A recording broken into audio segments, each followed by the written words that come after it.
কবিগুরুর লেখা কবিতা স্বপ্নে।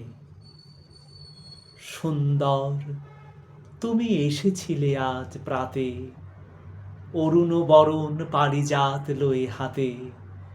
নিদ্রিত পুরী পথিক ছিল না পথে, একা চলি গেলে তোমার সোনার রথে। বারিক থামিয়া মোর বাতায়ন পানে, চেয়েছিলে তব করুণ নয়ন পাতে। স্বপন আমার ভরেছিল কোন গন্ধে, ঘরের আঁধার কেঁপেছিল কি আনন্দে। ধুলায় লুটানো নীরব আমার বীণা, বেজে উঠেছিল অনাহত কি আঘাতে। কতবার আমি ভেবেছিনু উঠি উঠি, আলস ত্যাজিয়া পথে বাহিরাই ছুটি।